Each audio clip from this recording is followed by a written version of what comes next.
welcome back on the lecture series of physics, chemistry and maths. Today we are going to start lecture 2 on chemical bonding and molecular structure. In lecture 1 we have covered the Lewis dot structure and Lewis theory about the formation of chemical bond. यहाँ से हम लोग start करते हैं और थोड़ा सा introduction देते हैं कि केमिकल बॉन्ड क्यों बनती है। उसके बाद फिर हम लोग आगे पहुंचेंगे टाइप्स ऑफ केमिकल बॉन्ड पर। तो ये जो क्वेश्चन है कि केमिकल बॉन्ड क्यों बन रही है, इसका मैं आपको थोड़ा सा इंट्रोडक्शन यहाँ पर बता देता हूँ।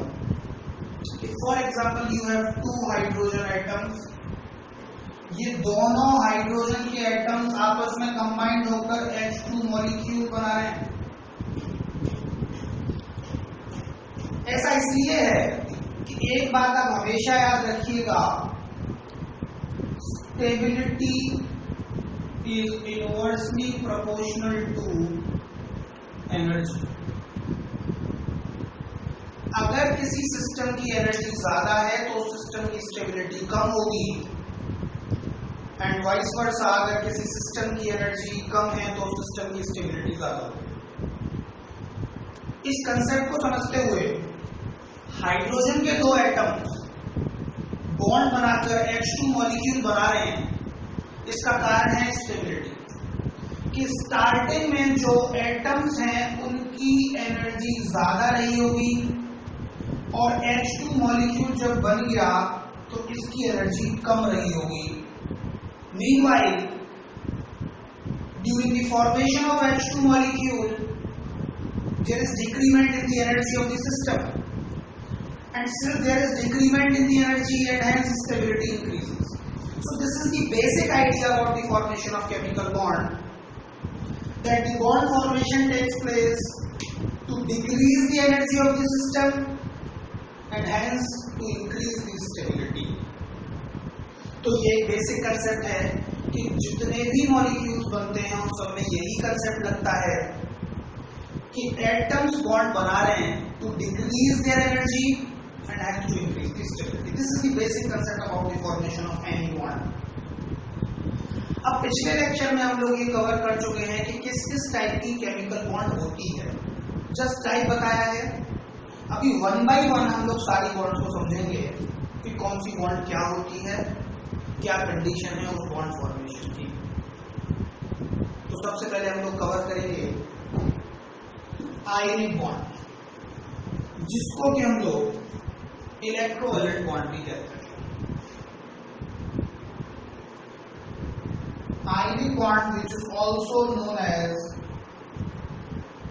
Electrovalent bond. Let's say you have 2 atoms A and B, and atom A is electropositive while the atom B is electronegative. Electropositive atom means it has tendency to donate the electron. So this can donate the electron, and atom B is electronegative. It means it has tendency to accept the electron. So it will accept the electron.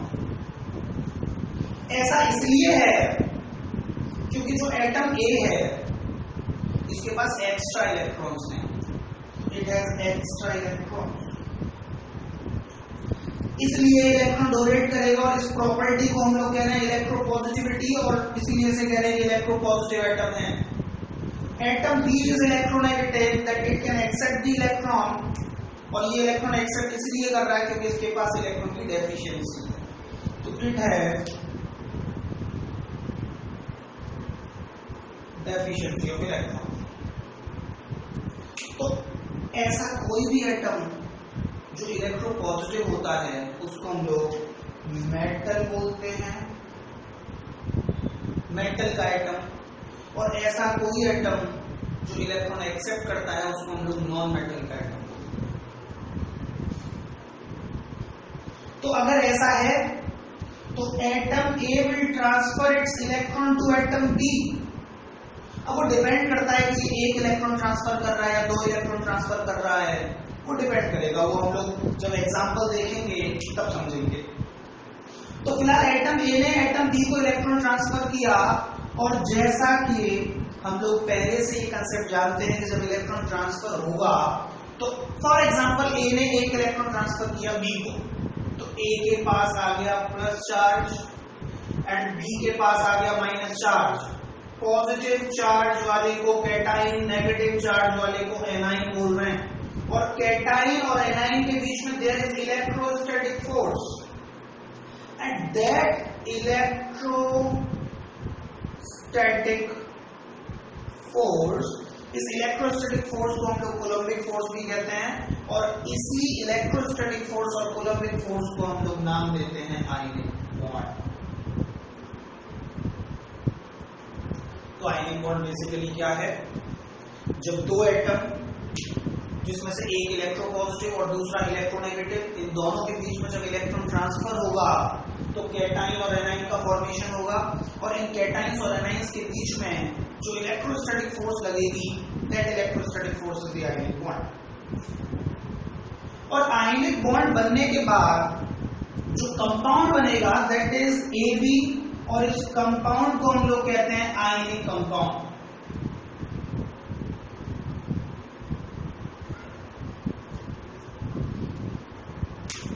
ध्यान दीजिए, cation formation हो रहा है, A9 formation हो रहा है, and then there is electrostatic force in between them which we are calling it as the ionic bond. So अब मैं कुछ एग्जांपल आप लोगों को देता हूं किस तरीके से आयनिक कंपाउंड्स बनते हैं, जिसमें सबसे बेसिक एग्जांपल जो हमेशा दिया जाता है, सबसे बेसिक एग्जांपल जो आप छोटी क्लासेस में भी पढ़ के आते हैं, फॉर्मेशन ऑफ NaCl। तो NaCl में there is sodium whose electronic configuration is 1s2, 2s2, 2p6, 3s1. So it has one valence electron in 3s, ये इसका valence electron है, and you have chlorine whose electronic configuration is 1s2, 2s2, 2p6, 3s2, 3p5। तो chlorine के पास ये 7 valence electrons हैं, और इसमें जो लास्ट वाली सबशेल है दैट इज p सबशेल, उसमें एक इलेक्ट्रॉन की डेफिशिएंसी है, क्योंकि p में टोटल 6 इलेक्ट्रॉन्स आते हैं, लेकिन यहाँ p में 5 इलेक्ट्रॉन्स आ रहे हैं, तो इसके पास एक इलेक्ट्रॉन की डेफिशिएंसी है। तो वैलेंस इलेक्ट्रॉन तो इस पर 7 है और यह वैलेंस इलेक्ट्रॉन 1 है। अब एक और आइडिया जो लास्ट लेक्चर में हम लोग कवर कर चुके हैं, लुईस थ्योरी, जिसके अकॉर्डिंग एटम्स बॉन्ड बनाते हैं टू फुलफिल देयर ऑक्टेट। यहाँ वैलेंस इलेक्ट्रॉन 1 है और यहाँ वैलेंस इलेक्ट्रॉन 7 है, तो हम कहेंगे कि इसके पास एक इलेक्ट्रॉन एक्स्ट्रा है इसकी वैलेंस शेल में, और अगर ये इसको ये अपना इलेक्ट्रॉन दे देगा तो इसके पास फिर जो वैलेंस शेल होगी दैट विल बी, जब इसने ये वाला इलेक्ट्रॉन दे दिया तो अब this is the valence shell, और इसमें अब एक इलेक्ट्रॉन है 6+2, ये इसकी वैलेंस शेल है। अगर ये एक इलेक्ट्रॉन एक्सेप्ट कर लेता है तो इसके पास 7+8, इसकी वैलेंस शेल में 8 इलेक्ट्रॉन्स हो जाएंगे। So the concept is octet. तो सोडियम के पास एक इलेक्ट्रॉन एक्स्ट्रा है, क्लोरीन के पास 7 इलेक्ट्रॉन्स हैं, 7 valence electron. Meanwhile, it has deficiency of single electron, 1 electron. So sodium will transfer 1 electron to chlorine. Sodium will be having positive charge, and chlorine will be having negative charge. और chlorine के पास हो गए 8 electron. Now there is anion and there is cation. There is electrostatic force. So this is ionic bond. And compound is NaCl, which is the ionic compound, in which there is Na plus and Cl minus. NaCl के बारे में मैं आपको एक बात और बता दूं कि Na प्लस में NaCl में जो Na प्लस और Cl माइनस है, इट्स रेशियो इज 1:1। मतलब जितने Na प्लस होंगे उतने Cl माइनस होंगे। इसका मतलब ये मत समझना कि एक Na प्लस और एक Cl माइनस है, एक Na+ और एक Cl- नहीं है, बहुत सारे Na+ और बहुत सारे Cl- हैं, बट जितने Na+ हैं उतने Cl- हैं। तो अगर मैं इसका 2D स्ट्रक्चर आपको बताऊं तो there is Na+, Cl-, then Na+, then Cl-, then Na+, and so on.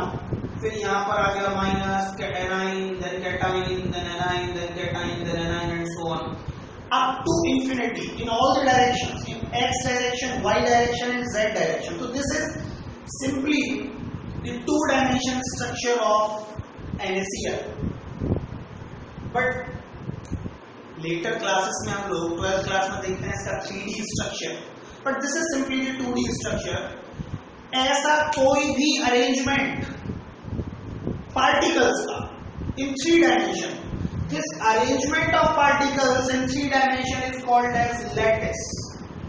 So there is a new word, lattice. Lattice is the 3-dimensional arrangement of the particles. So this is 2D lattice, हम लोग 3D में बात कर लेंगे। यहाँ आप एक चीज और ऑब्जर्व कर रहे हैं, Na+ छोटा है, Cl- बड़ा है। In most of the cases, cation is smaller than anion. ऐसा क्यों है ये हम लोग कहीं ना कहीं और डिस्कस करेंगे, बट फिलहाल इस बात को याद रख लीजिए अगर आपको नहीं पता है तो, कि cation is smaller than anion. So this is simply the structure of NaCl, 2D structure of NaCl. Alternative cations and anions are placed. This is one of the example of NaCl. Then मैं एक और example आपको दूंगा, फिर हम लोग आगे बढ़ेंगे। That is for MgCl2. Mg magnesium, इसका इलेक्ट्रॉनिक कॉन्फ़िगरेशन है 1s2, 2s2, 2p6, 3s2। Chlorine का इलेक्ट्रॉनिक कॉन्फ़िगरेशन अभी अभी लिखा था 1s2, 2s2, 2p6, 3s2, 3p5. Again it has 7 valence electron, it has 2 valence electrons. So Mg has 2 valence electrons and chlorine has 7 valence electrons. तो magnesium के पास ये 2 electrons extra हैं। Magnesium अपने 2 इलेक्ट्रॉन ट्रांसफर कर सकता है, लेकिन क्लोरीन को तो एक ही चाहिए, इसलिए एक मैग्नीशियम 2 क्लोरीन को अपने एक इलेक्ट्रॉन ट्रांसफर करेगा। मैग्नीशियम ने क्योंकि 2 इलेक्ट्रॉन्स ट्रांसफर किए हैं तो मैग्नीशियम पर +2 चार्ज और Cl पर माइनस चार्ज आएगा, लेकिन ऐसे 2 हैं। So you have Mg2+ which is forming ionic bond with 2 Cl-. So basically this is MgCl2, जिसमें एक मैग्नीशियम 2 क्लोरीन के साथ आयनिक बॉन्ड बना रहा है। Again, in MgCl2, the ratio of Mg2+ and Cl- is 1:2. जैसा अभी पिछली बार हम लोगों ने NaCl में देखा था 1:1. So 1:2 means जितने Mg2+ हैं उससे दुगने हैं, twice Cl- है। यहाँ से भी दिख रहा है।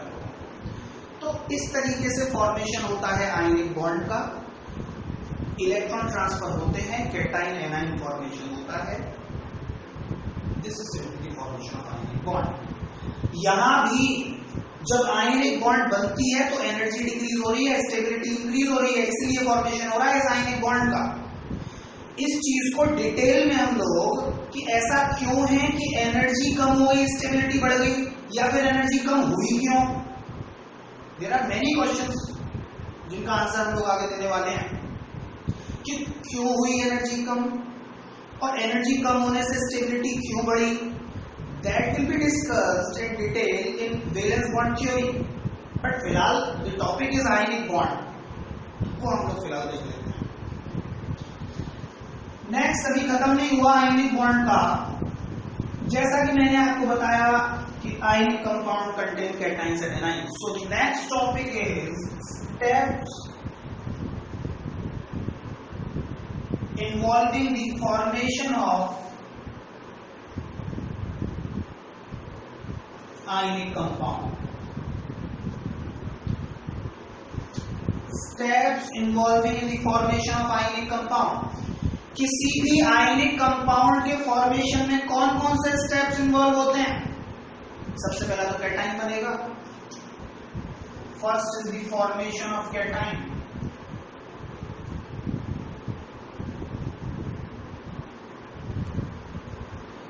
हमने मान लिया हमारे पास जो एटम है A, that is electropositive atom, that it can transfer the electron, it can donate the electron. तो A इलेक्ट्रॉन डोनेट करेगा तो एक बार प्लस चार्ज आ जाएगा और इसने इलेक्ट्रॉन डोनेट कर दिया।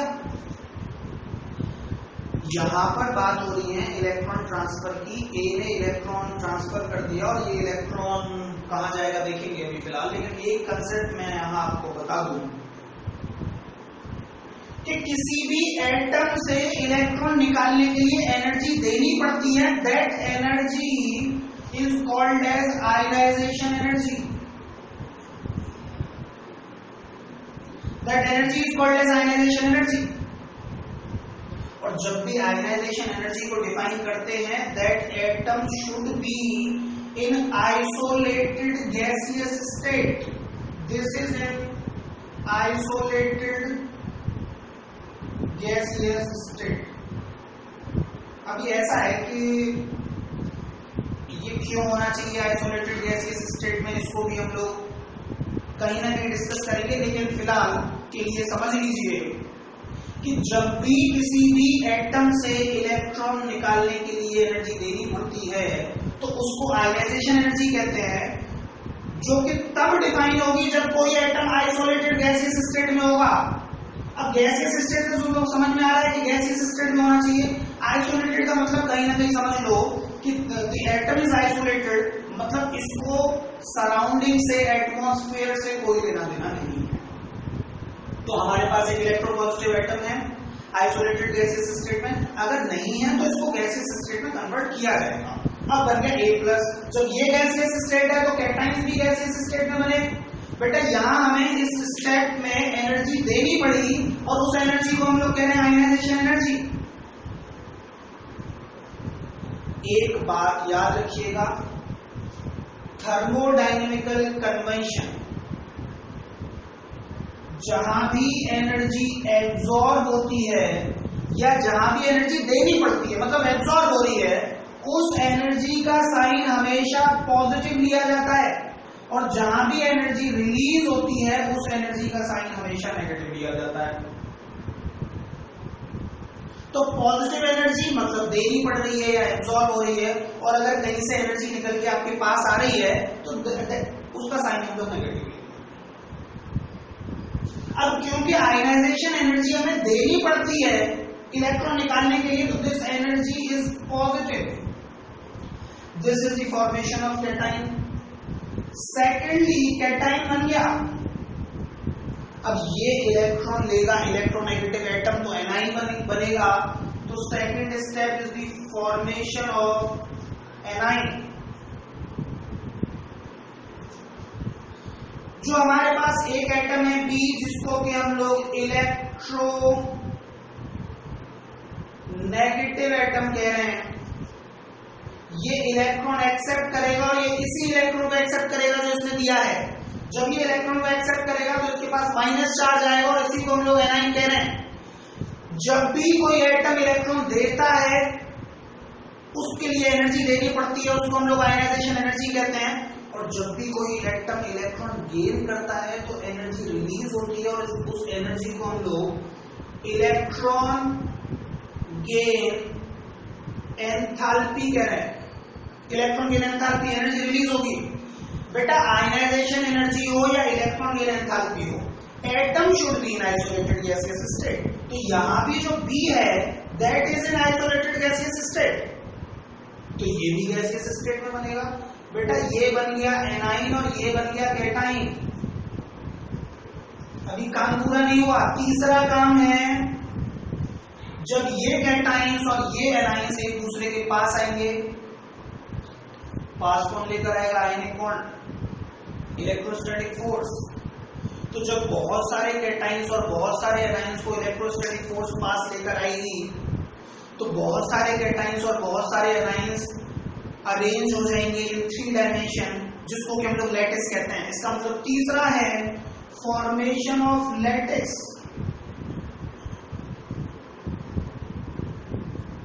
मतलब ये बहुत सारे कैटाइंस और बहुत सारे एनाइंस जिनकी बात हम लोग कर रहे हैं, तो cations, anions anions, cations, anions, ये जो एक दूसरे के पास आएंगे, कैटाइन तो बन गया, एनाइन बन गया, अब ये एक दूसरे के पास आ रहे हैं, तो this is the formation of lattice. तो third step is the formation of lattice, जिसमें A plus which are in gaseous state, B minus which are in gaseous state, ये दोनों एक दूसरे के पास आएंगे और एक आयनिक कंपाउंड बनाएंगे जिसको कि हम लोग कह रहे हैं AB, which is in the solid form.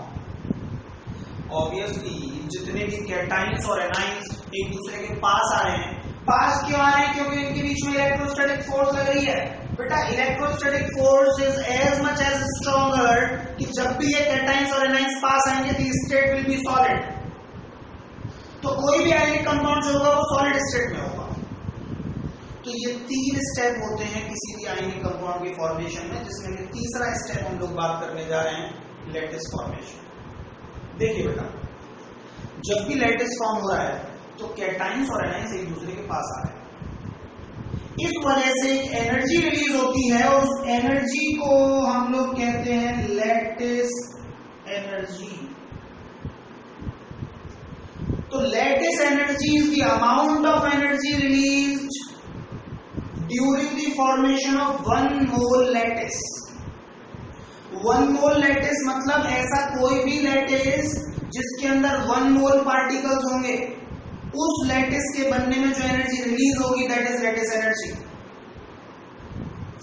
Starting में अब 3 एनर्जीज की बात हो चुकी है। Ionization energy which is involved in the formation of cation. Ionization energy is the amount of energy given to isolated gaseous atom to eject the electron. Formation of anion, energy release होती है, जब electron gain होगा energy release होगी, उस energy को हम लोग कहते हैं electron gain enthalpy.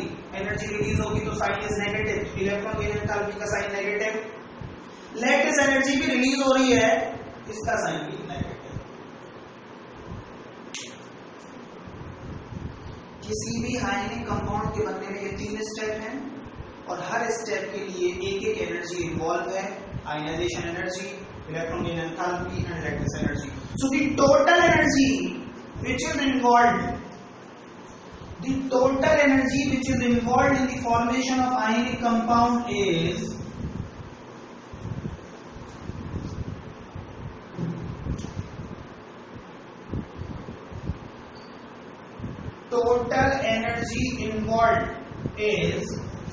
ionization energy, मैं शॉर्ट में बोल रहा हूँ ionization energy, plus electron gain enthalpy plus lattice energy.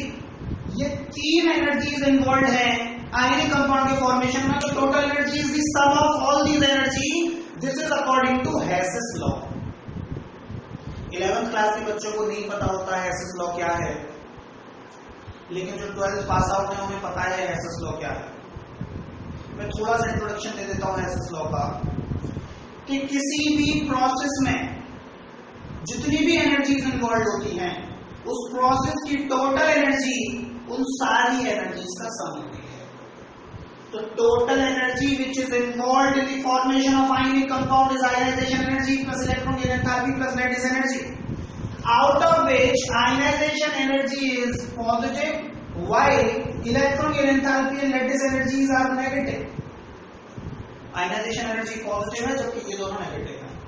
तो टोटल एनर्जी का साइन कैसा होगा?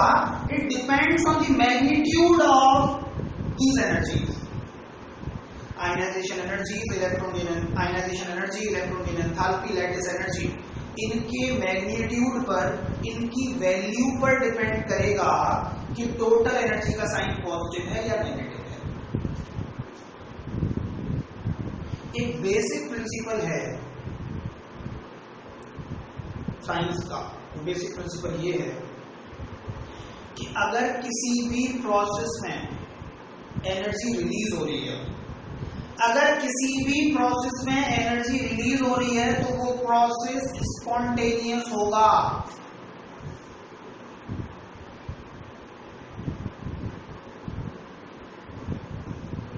स्पॉन्टेनियस मतलब सेल्फ। अगर किसी प्रोसेस में एनर्जी रिलीज हो रही है तो वो प्रोसेस अपने आप होगी। जब वाटर हायर एल्टीट्यूड से लोअर एल्टीट्यूड आता है तो वो अपने आप आता है, वो स्पॉन्टेनियस प्रोसेस है, क्योंकि वहां पर एनर्जी रिलीज हो रही है किसी भी फॉर्म में। तो जब भी एनर्जी रिलीज होगी किसी भी प्रोसेस में, वो प्रोसेस स्पॉन्टेनियस होगी, मतलब अपने आप होगी।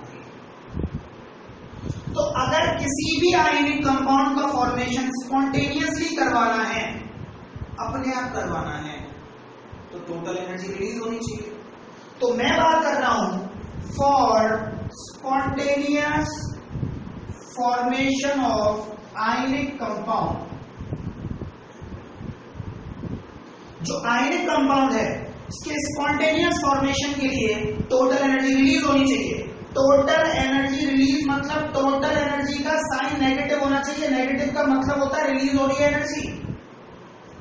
तो अगर इस आयनिक कंपाउंड का फॉर्मेशन स्पॉन्टेनियसली होना है, अपने आप होना है, जो कि होता है, आयनिक कंपाउंड का फॉर्मेशन स्पॉन्टेनियसली ही होता है, तो उसके लिए टोटल एनर्जी का साइन नेगेटिव होना चाहिए। बेटा टोटल एनर्जी का साइन नेगेटिव तभी हो सकता है जब ionization energy which is positive ये कम हो जाए और इलेक्ट्रॉन गेन एंथैल्पी और लेटिस एनर्जी की वैल्यू बड़ी हो जाए। मतलब electron gain enthalpy plus lattice energy की वैल्यू ज्यादा हो जाए, मतलब ज्यादा नेगेटिव हो जाए और ये कम पॉजिटिव हो जाए, तो दी टोटल एनर्जी बिकम्स नेगेटिव। मतलब इलेक्ट्रॉन गेन एंथैल्पी और लेटिस एनर्जी का मैग्नीट्यूड, बेटा वैल्यू की बात कर रहे हैं, ये प्लस माइनस साइन तो ये रिप्रेजेंट करता है कि एनर्जी देनी पड़ रही है या रिलीज हो रही है। इलेक्ट्रॉन गेन एंथैल्पी और लेटिस एनर्जी की जो वैल्यू है जो कि नेगेटिव में है, it should be greater than the value of ionization energy. अगर ऐसा है, अगर इलेक्ट्रॉन गेन एंथैल्पी और लेटिस एनर्जी की नेगेटिव वैल्यू ज्यादा है और आयनाइजेशन एनर्जी की पॉजिटिव वैल्यू कम है, तो total energy becomes negative, and when total energy becomes negative, then there will be spontaneous formation of ionic compound. So point to be noted, this is important point. For spontaneous formation of any ionic compound, the values of electron gain enthalpy and lattice energy must be greater than ionization energy. तभी spontaneously formation होगा। इससे आगे की अगर बात करें,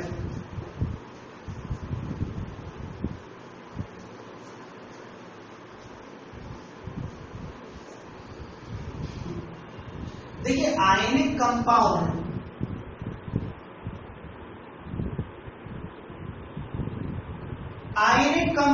जो character show करते हैं उस करेक्टर को हम लोग बोलते हैं आयनिक करेक्टर। हम बोलेंगे कि अगर भाई कोई आयनिक कंपाउंड है लाइक NaCl तो उसमें आयनिक करेक्टर है, कोई आयनिक कंपाउंड है MgCl2 तो उसमें आयनिक करेक्टर है। अब बात आती है कि आयनिक कंपाउंड का जो करेक्टर, जिसको कि हम लोग आयनिक करेक्टर कह रहे हैं, ये किन किन चीजों पर डिपेंड करेगा। ऐसे कौन से फैक्टर्स हैं जो इस बात को डिसाइड करेंगे कि आयनिक करेक्टर ज्यादा है या कम है। तो अभी जो हम लोग कह रहे थे कि total energy must be negative, total energy निकलनी चाहिए, रिलीज होनी चाहिए। तो मैं आपको बता दूं कि टोटल एनर्जी रिलीज जितनी ज्यादा होगी, टोटल एनर्जी जो निकल रही है जितनी ज्यादा होगी, मतलब टोटल एनर्जी जो नेगेटिव है वो जितनी ज्यादा होगी, ज्यादा नेगेटिव मतलब ज्यादा एनर्जी निकल रही है, उतना ही बेटर फॉर्मेशन होगा किसी भी आयनिक कंपाउंड का। बेटर मतलब उसका आयनिक करेक्टर ज्यादा है। सिंपली बात करें तो अगर टोटल एनर्जी ज्यादा निकल रही है मतलब उस आयनिक कंपाउंड का फॉर्मेशन अच्छा हुआ। अच्छा मतलब उसमें आयनिक करेक्टर ज्यादा है, वो अच्छा आयनिक कंपाउंड है, उसमें आयनिक प्रॉपर्टी ज्यादा है, जिसको कि हम लोग आयनिक करेक्टर कह रहे हैं। तो हम लोग कह रहे हैं कि अगर टोटल एनर्जी ज्यादा रिलीज हो रही है मतलब टोटल एनर्जी ज्यादा नेगेटिव है, दैट मीन्स आयनिक करेक्टर ज्यादा होगा, उस आयनिक कंपाउंड में आयनिक प्रॉपर्टी ज्यादा होगी। तो अब अगर बात करें आयनिक करेक्टर ज्यादा होने के लिए टोटल एनर्जी नेगेटिव ज्यादा होनी चाहिए। टोटल एनर्जी ज्यादा नेगेटिव कब हो सकती है ये आप यहां से अंदाजा लगाइए।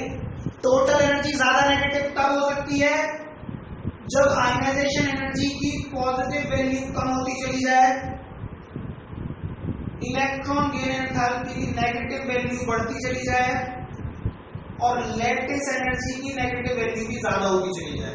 तो बेटा देखो, पॉजिटिव वैल्यू कम हो रही है, नेगेटिव वैल्यू बढ़ रही है, तो अगर ऐसा है तो जो टोटल एनर्जी जो कि नेगेटिव है वो भी बढ़ेगी, नेगेटिव में बढ़ेगी। और अगर ऐसा है तो आयनिक कैरेक्टर ज्यादा होगा।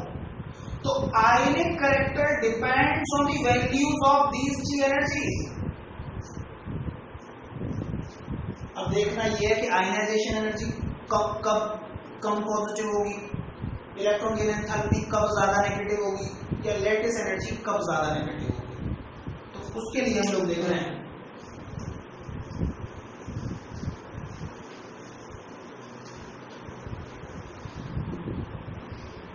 Ionization energy. Ionization energy is inversely proportional to atomic size. Point number 1, किसी भी एटम की आयनाइजेशन एनर्जी उसके साइज के इनवर्सली प्रोपोर्शनल है। साइज जितना छोटा आयनाइजेशन एनर्जी उतनी ज्यादा। Similarly, electron gain enthalpy is also inversely proportional to atomic size. अब तीसरा बात आती है लैटिस एनर्जी। लैटिस एनर्जी किन फैक्टर्स पर डिपेंड करती है। देखिए, हम लोग बात कर रहे हैं किसी आयनिक कंपाउंड की जिसमें कि कैटाइन है और एनाइन है, और कैटाइन और एनाइन के बीच की डिस्टेंस मतलब उनके सेंटर के बीच की डिस्टेंस, सेंटर के बीच की डिस्टेंस मतलब radius of cation plus radius of anion.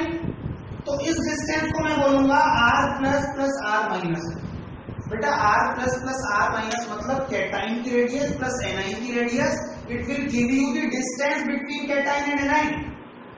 तो r plus r minus is the distance between cation and A9. Cation और एनाइन के बीच में डिस्टेंस जितनी कम होगी, कैटाइंस और एनाइंस के बीच में डिस्टेंस जितनी कम होगी मतलब वो कैटाइंस और एनाइंस उतने ज्यादा पास आ गए। जितने ज्यादा पास आ गए एनर्जी उतनी ज्यादा रिलीज होगी, मतलब लैटिस एनर्जी उतनी ज्यादा होगी। तो हम लोग कह रहे हैं कि अगर r प्लस r माइनस मतलब distance between cation and A9 जितनी कम होगी लैटिस एनर्जी उतनी ज्यादा होगी। पहली बात। दूसरी बात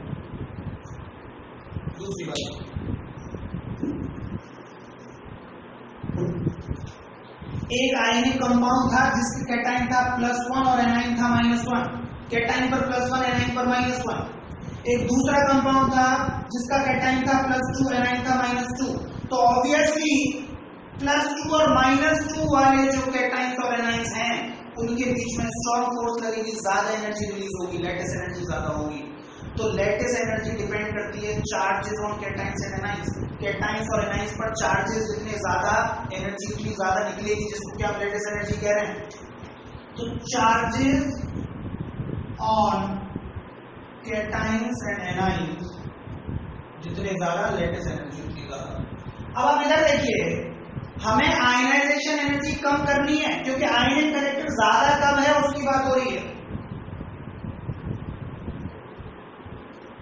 आयनाइजेशन एनर्जी कम करने के लिए, अच्छा ये आयनाइजेशन एनर्जी है किसकी? उस इलेक्ट्रोपॉजिटिव एटम A की। तो उसका साइज जितना बड़ा होगा आयनाइजेशन एनर्जी उतनी कम होगी। किसका साइज? A का साइज, जो इलेक्ट्रोपॉजिटिव एटम है। तो साइज ऑफ A बड़ा होना चाहिए। अगर A का साइज बड़ा होगा तो आयनाइजेशन एनर्जी कम होगी। इलेक्ट्रॉन गेन एंथैल्पी किसकी? B की। तो B का साइज जितना छोटा होगा इलेक्ट्रॉन गेन एंथैल्पी उतनी ज्यादा होगी।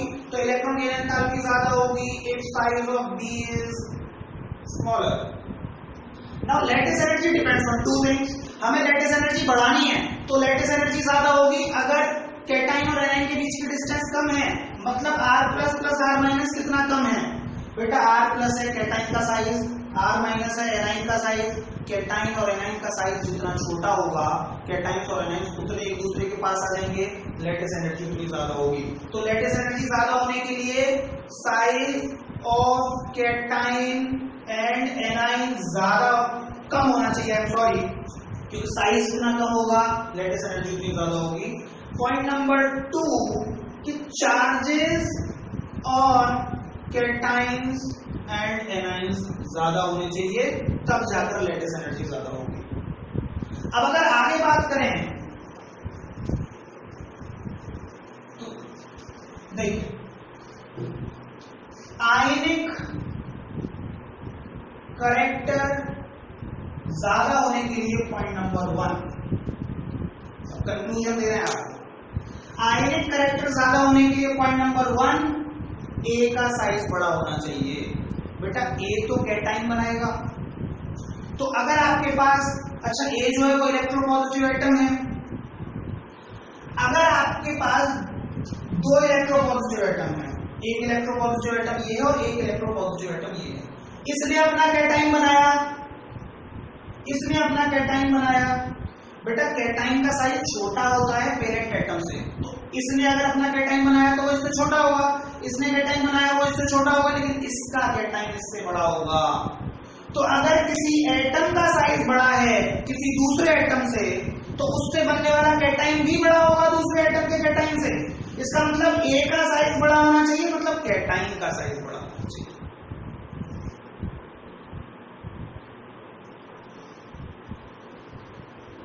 पॉइंट नंबर 2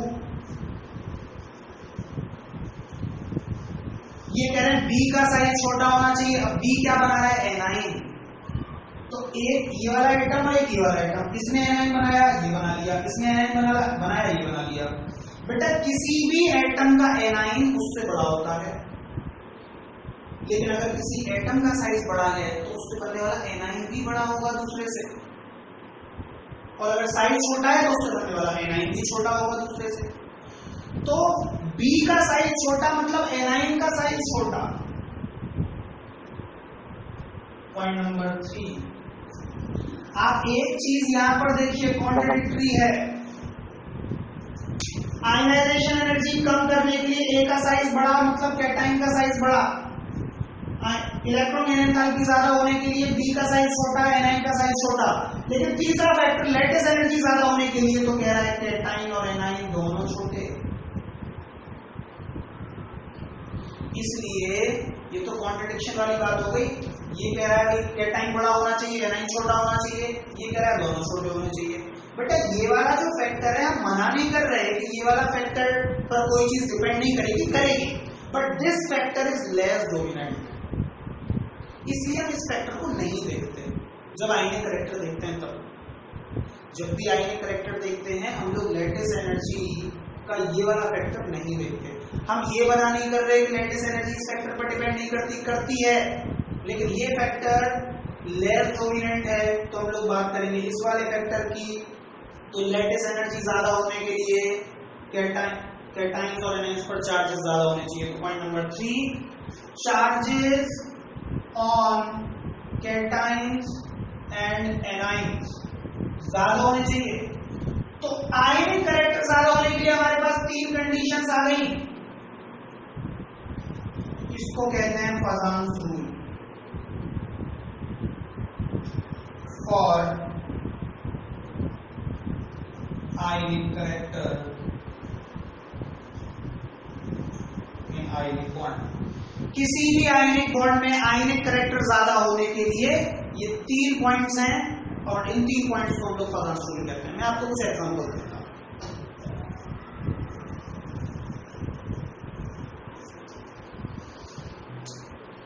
जैसे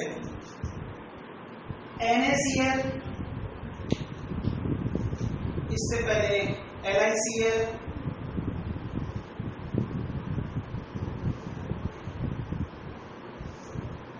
मुझे देखना है इनका आयनिक करेक्टर किसका ज्यादा किसका कम, क्वेश्चन मान लीजिए।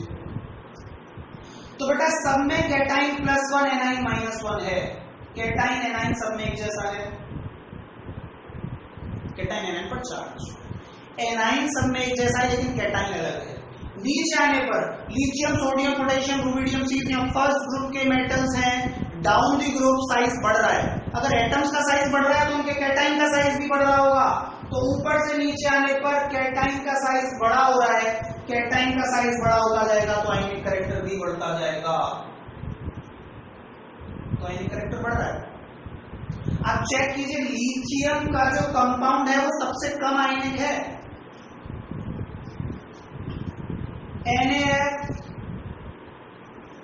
NaCl, NaBr, NaI, इनमें कैटाइन एनाइन पर चार्ज सब पर सेम है। डाउन द ग्रुप एनाइन का साइज बढ़ रहा है, fluorine, chlorine, bromine, iodine 17 group के elements, down the group size बढ़ता है तो एनाइन का साइज बढ़ रहा है। और अगर एनाइन का साइज बढ़ेगा तो उल्टा आयनिक कैरेक्टर घटेगा। देखिए एनाइन छोटा तो आयनिक कैरेक्टर ज्यादा, तो उल्टा भी कह सकते हैं कि एनाइन बढ़ा तो आयनिक कैरेक्टर कम। तो ऊपर से need एनाइन का साइज बढ़ रहा है इसलिए आयनिक कैरेक्टर कम हो रहा है, down the group ionic character कम हो रहा है। तो फ्लोराइड्स के कंपाउंड सबसे ज्यादा आयनिक है। अब सबसे जेन्युइन क्वेश्चन जो सबके दिमाग में आता है कि चलिए यहाँ तो चार्ज सेम था, +1 -1, यहाँ भी +1 -1, लेकिन अगर मैं दो आयनिक कंपाउंड्स ले लूं, for example I have NaCl और दूसरा है मेरे पास MgCl2, तो हम कैसे चेक करेंगे? तो बेटा देखो, इस पर चार्ज +1 -1, इस पर Mg2+ और 2 Cl पर 2-, लेकिन Na+ का साइज बड़ा होता है Mg2+ से। Na+ बड़ा है, कैटाइन बड़ा, आयनिक कैरेक्टर ज्यादा। Mg2+ छोटा है, कैटाइन छोटा, आयनिक कैरेक्टर कम। तो NaCl में आयनिक कैरेक्टर MgCl2 से ज्यादा होगा।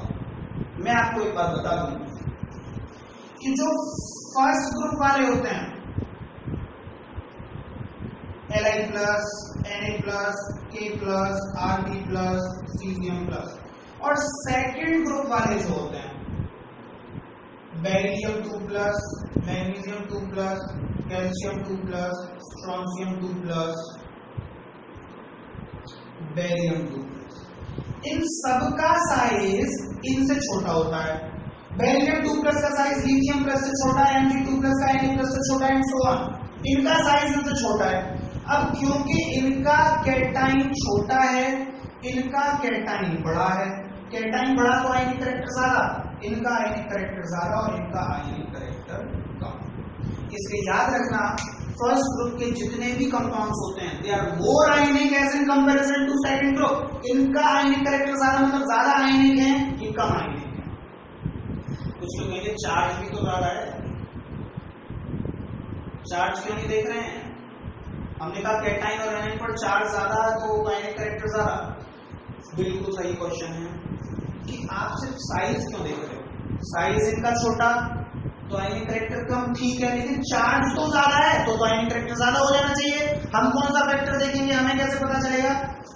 बेटा वैसे तो कैटाइन का साइज छोटा, आयनिक कैरेक्टर कम, कैटाइन का साइज बड़ा, आयनिक कैरेक्टर ज्यादा, ये बात बिल्कुल ठीक है कि गलती नहीं है इसमें। लेकिन जो आपका क्वेश्चन है कि चार्ज क्यों नहीं देख रहे हैं, एक और टॉपिक आने वाला है आगे, पोलराइजेशन। वो टॉपिक आपको ये एक्सप्लेन करेगा कि हम लोग चार्ज क्यों नहीं देख रहे हैं, हम लोग इनका आयनिक कैरेक्टर सिर्फ साइज से क्यों देख रहे हैं, क्योंकि पोलराइजेशन से एक कंसेप्ट और आएगा, फिलहाल उसको रोक के रखते हैं। नाउ द क्वेश्चन है, सबसे हाईएस्ट आयनिक कैरेक्टर किस आयनिक कंपाउंड का होगा?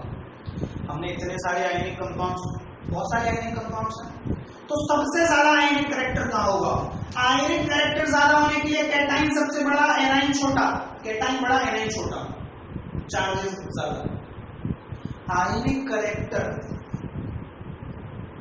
हाईएस्ट आयनिक कैरेक्टर,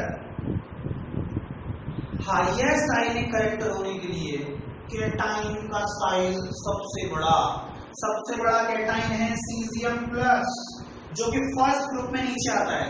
इससे नीचे फ्रेंसियम भी आता है, लेकिन बेटा फ्रेंसियम रेडियोएक्टिव एलिमेंट है, उसके कंपाउंड्स नोन नहीं है, स्टेबल नहीं है, दैट इज रेडियोएक्टिव। तो Cesium+ सबसे बड़ा कैटाइन, और सबसे छोटा एनाइन F माइनस, सबसे बड़ा कैटाइन सबसे छोटा एनाइन, तो सीजियम फ्लोराइड में सबसे हाईएस्ट आयनिक करेक्टर, तो सीजियम फ्लोराइड में सबसे हाईएस्ट आयनिक करेक्टर है। अब क्वेश्चन ये है कि आयनिक करेक्टर ज्यादा, आयनिक करेक्टर कम, इससे हम करेंगे क्या, हमें क्या जरूरत है आयनिक करेक्टर ज्यादा और आयनिक करेक्टर कम की, तो वो देख लेते हैं एक बार। देखिए आयनिक करेक्टर से आप क्या क्या चीजें कंपेयर कर सकते हैं। अगर आयनिक करेक्टर ज्यादा है मतलब कंपाउंड आयनिक ज्यादा है, बेटा आयनिक ज्यादा मतलब उसके कैटाइन्स और एनाइंस के बीच में इलेक्ट्रोस्टैटिक फोर्स ज्यादा लग रही है। अगर इलेक्ट्रोस्टैटिक फोर्स ज्यादा लग रही है मतलब कैटाइन्स और एनाइंस बहुत टाइटली पैक्ड हैं एक दूसरे से, और कैटाइन्स और एनाइंस अगर बहुत टाइटली पैक्ड हैं एक दूसरे से तो उसको मेल्ट करने के लिए हाई टेम्परेचर की जरूरत पड़ेगी।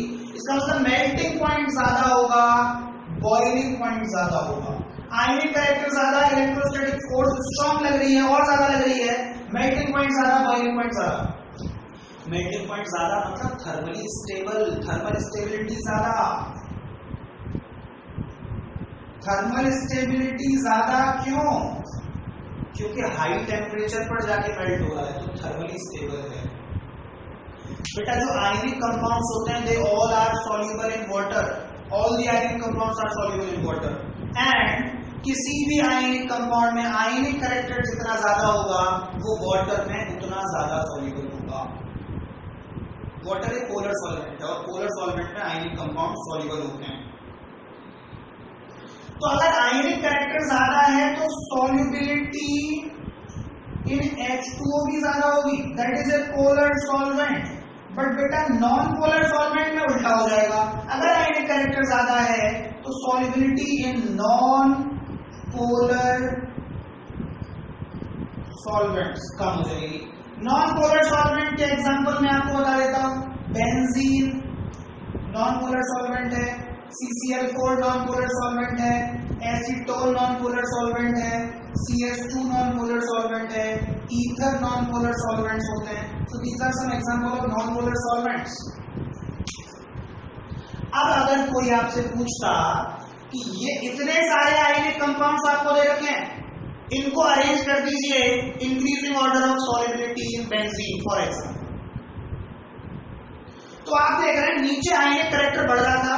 बेटा आयनिक करेक्टर बढ़ेगा तो बेंजीन जो कि एक नॉन पोलर सॉल्वेंट है उसमें सॉल्युबिलिटी कम होगी। तो डाउन भी जब आप डाउन आ रहे हो नीचे तो सॉल्युबिलिटी इन बेंजीन कम हो रही है, जबकि उल्टा सॉल्युबिलिटी इन वाटर बढ़ जाएगी क्योंकि आयनिक करेक्टर बढ़ रहा है। थर्मल स्टेबिलिटी बढ़ेगी, मेल्टिंग पॉइंट, बॉइलिंग पॉइंट बढ़ेगा। These are some factors which are decided by the ionic character. इसलिए ionic character important है, कंपेयर करना आना। आयनिक करेक्टर कंपेयर कर सकेंगे तभी हम लोग इन सारे क्वेश्चंस का आंसर दे पाएंगे, boiling point, melting point, solubility, इन सारी चीजें। यहां तक हमने देखा आयनिक करेक्टर की बात की, आयनिक कंपाउंड्स के फॉर्मेशन की बात की, कौन कौन से स्टेप्स इन्वॉल्व होते हैं किसी भी आयनिक कंपाउंड की फॉर्मेशन में। अब आयनिक कंपाउंड्स की कुछ प्रॉपर्टीज, कैरेक्टर्स